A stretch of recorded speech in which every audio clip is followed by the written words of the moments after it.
أعوذ بالله من الشيطان الرجيم بسم الله الرحمن الرحيم ليس عليك هداهم ولكن الله يهدي من يشاء وما تنفقوا من خير فلأنفسكم وما تنفقون إلا ابتغاء وجه الله وما تنفقوا من خير يوفى إليكم وأنتم لا تظلمون صدق الله العظيم. سورة البقرہ سپارہ نمبر 3 د سپاری رکو نمبر 5 او د سورتو رکو نمبر 37 آیت نمبر 272 273. شاته آیتونو کې د صدقې فضیلت بیان کړي شو سیبا او دا خبره هم ذکر شوا چې په ښکاره باندې صدقه ورکول هم غوره دي او په پټه باندې صدقه ورکول د دینم زیات بهتر او غوره دي. یادو ساته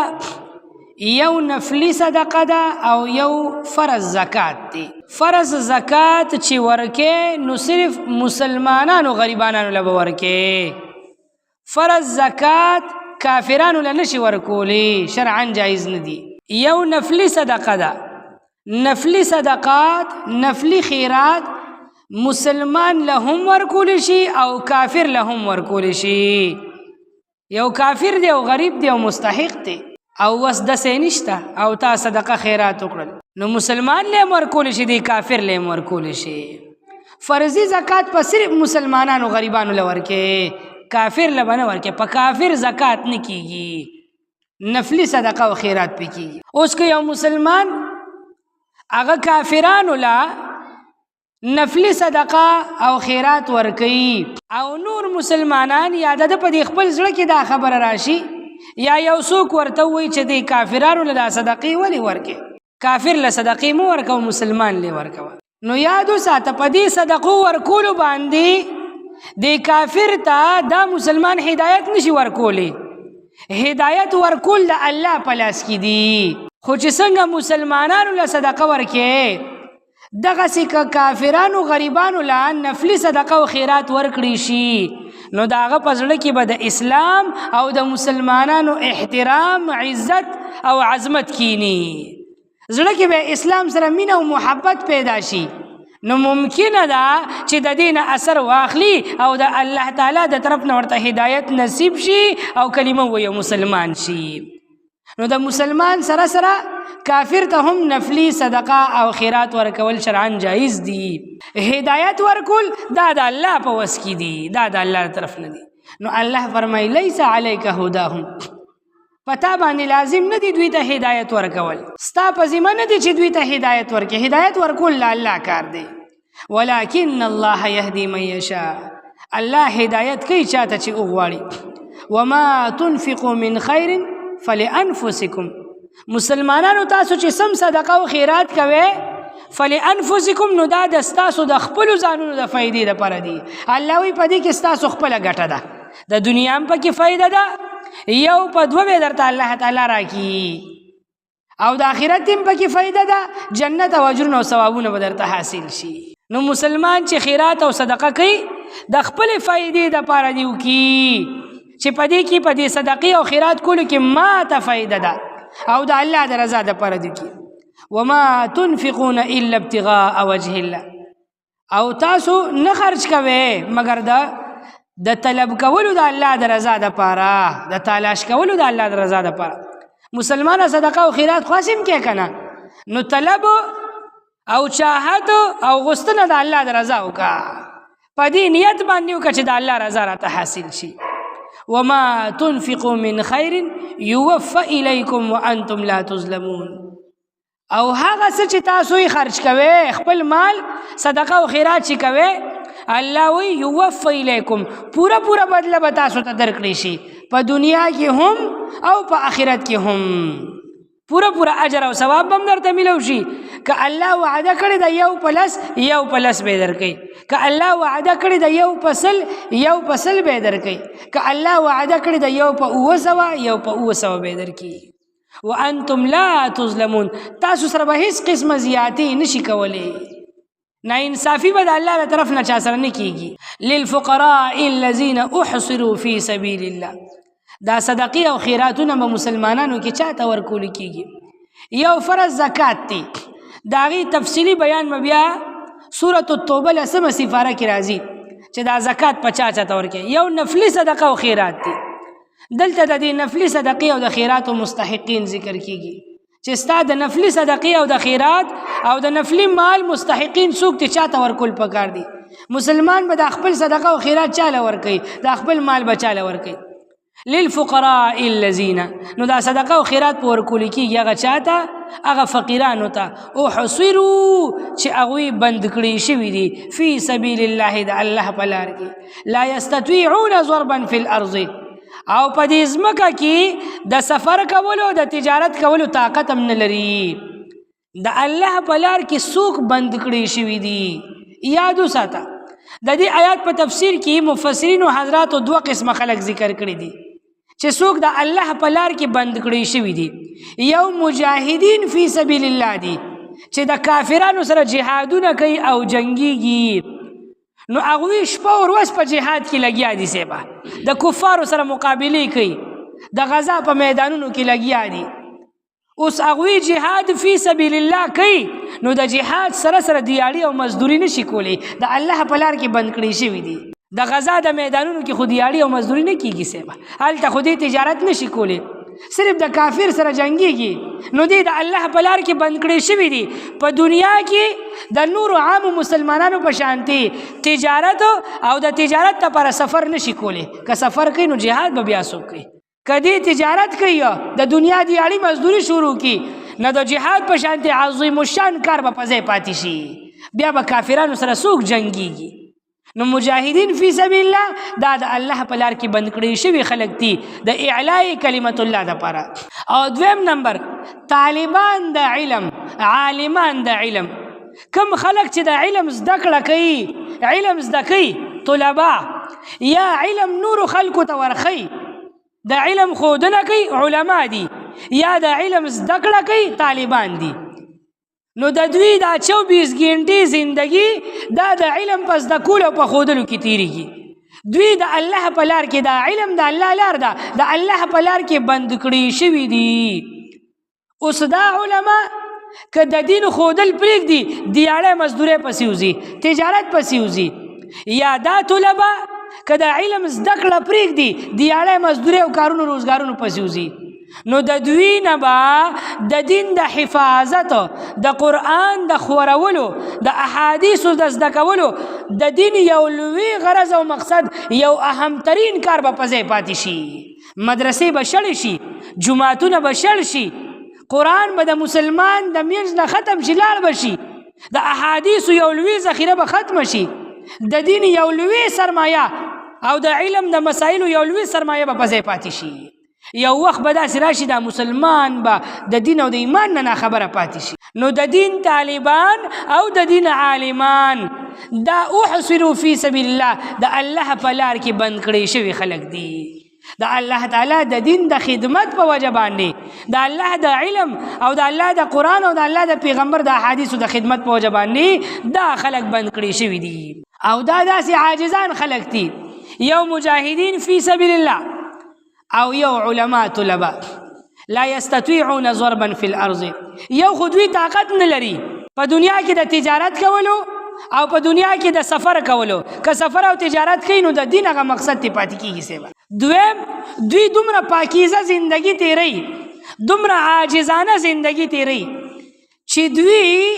د حیا نه دومره ډک وي چې د خپل حیا او د خپل عاجزۍ د وجې نه چا نه سوال هم نه کوي. چاته وایي نه چې مونږ له راکې د لوږې مرو او کور کې هم درک نه لګي یا ډوډۍ نشته. د دین د طالبانو د عالمانو ته سوچ وکړه، د مجاهدین فی سبیل الله ته سوچ وکړه. په دې مدرسو کې پراته دي، په محاذونو باندې پراته دي، او چا پسې نښلي نه چې شا بس مونږ له ډوډۍ راکې د لوږې مرو، او که ډوډۍ هم رانه کړه دا مدرسه پرېږدو او تښتو،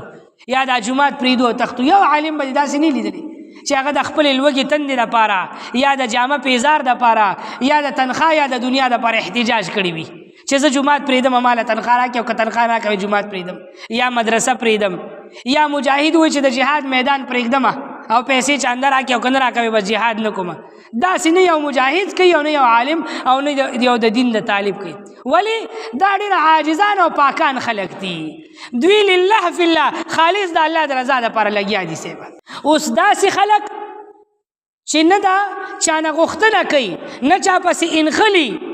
او نه د چا دپاره لګیا وي خالص لله فی الله لګیا وي صاحب نو الله جل شانه ارشاد فرمایي چې دوی ته په ظاهره ګوري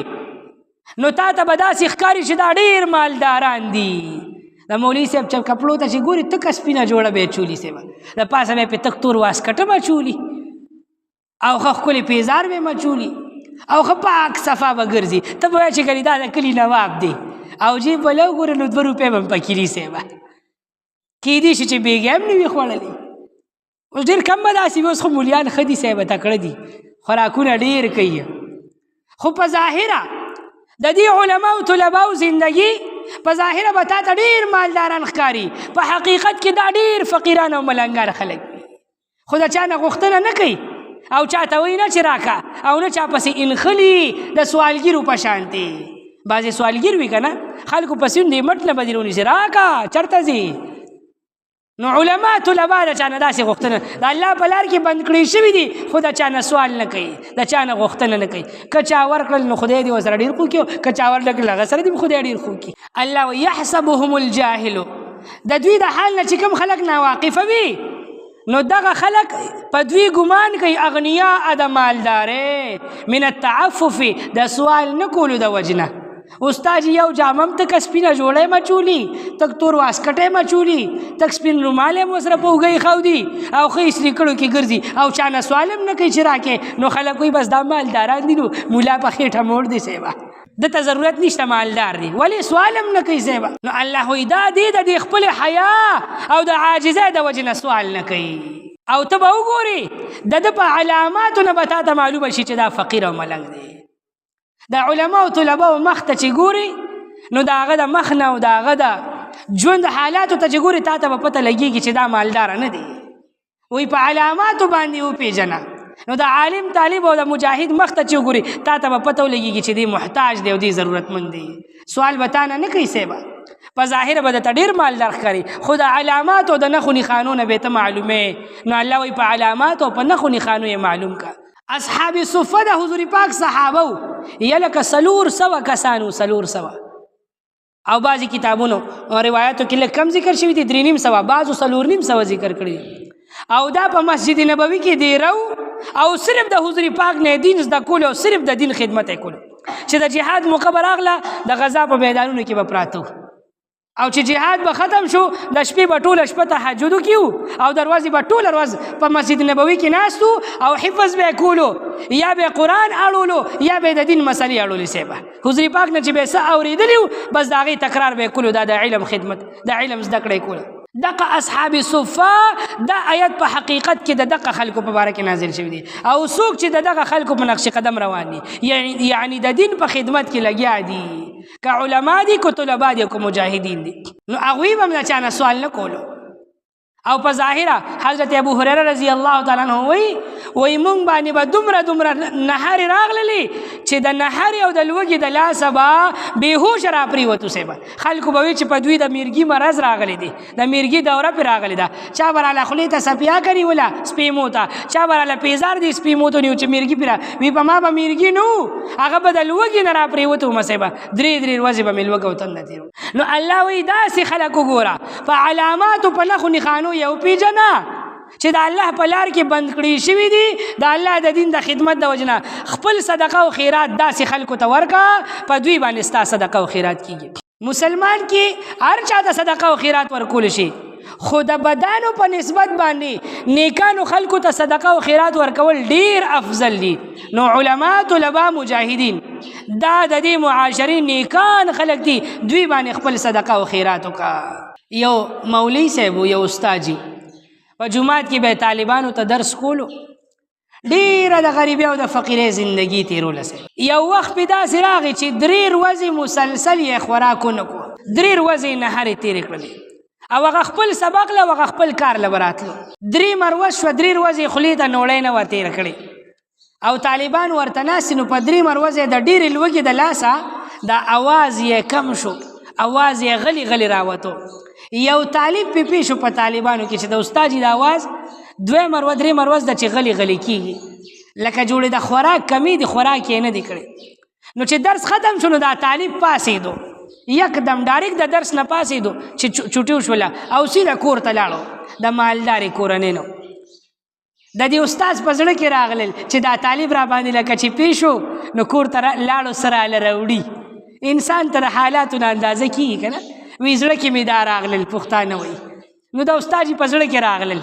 هغه واقعي چې هغه طالب لاړو لږ ساعت پس راغی، غټه ټرې یې ډکه د خوراکونو د قسمه قسم خوراکونه نه راوړله. استاد ته مخې ته کېښوده. استاد ورته وی ډېر عاجزه او تقوا والا مولوي صاحب وی ته چې پاسې دې زما په دې زړه کې راغلل او الله وی چې سوال مه کوې، سوال کول حرام دي. نو دا خو لکه چې تا زما په دې سوال باندې راوړل دا زه نه خورم. دې ته ویل کېږي اشراف النفس، د نفس هغه د عاجزۍ هغه اعلی مرتبه. نو دا د ده لپاره خوراک جایز و. 3 ورځې نهارې تېرې کړې خو دوی زما په دې زړه کې راغلل چې دې زما دپاره څه راوړي، هسې نه چې لالچ مې زړه کې راغی په دې لالچ مې خدای ونیسي. وی دا زه نه خورمه. طالب علم هم ډېر هوښیار و. استاد جي وي زه چې بس نوکرې واپس پرېوتم نو ټرې واخیسته او روان شو. د جومات ته ووتو د نظر نه پناه شو. استاد جي وي چې خدایه نو خوړل هم پکار و نه هم خوړل پکار و نو زړه کې کري او ریبي. خو هغه تمې قطې شوه چې بس ځه لاړل. طالب علم د کور د دروازې پورې لاړو او واپس راغی. هوښیار او په خبره پوهېدو. واپس په دروازه را دننه شو. استاد جي ته یې مخې ته وي استاد جي اوس خو دې زړه کې نور راغلی چې زه لاړم. وی نو اوس مې زړه کې وي زه به سوسې وخوره. نو هغه وي زه به سوبې خورم. نو بیا یې خوراک وکړو. نو علما طلبا د خپل مخ او د شکل او د ژوند د حالاتو د نښو نښانونه وپېژنه او چې درته معلومه شوه د ستا د صدقې او ستا د سرسایي او ستا د نفلي او د فرضي زکات دا خلک اعلی مستحقین خلک دي په معاشره کې. په دوی باندې خپل خیرات او صدقه وکړه ځکه چې دوی چا پسې انخلي نه د چا نه غوښتنه نه کوي یو د الله په تمه ناست وي. وما تنفقوا من خیر فإن الله به علم. هغه څه چې تاسو د خپل مال نه خرج کوئ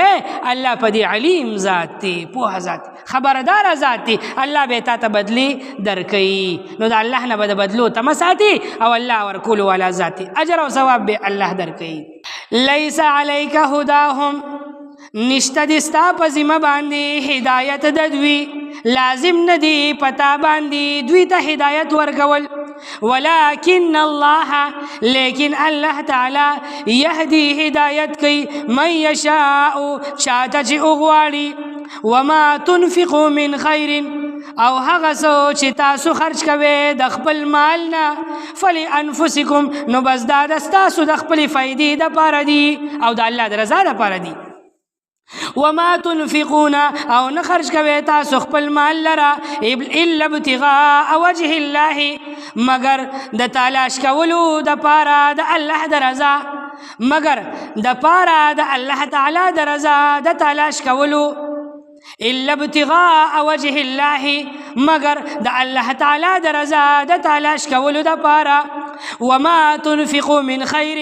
او هغه څه چې تاسو خرج کوئ د خپل مال نه یوفى الیکم نو د هغې پوره بدله به تاسو ته درکړی شي. وانتم لا تظلمون او حال دا دی چې تاسو سره به هیڅ قسمه زیاتې نشي کولی، ظلم به در سره نشي کولی. للفقراء الذين ستاسو دا صدقې او خیراتونه د هغه فقیرانو دپاره دي احصروا فی سبیل الله چې هغوی بند کړي شوي دي په لار د الله تعالی کې لا یستطیعون ضربا فی الارض او دوی طاقت نه لري په ځمکه کې د سفر کولو.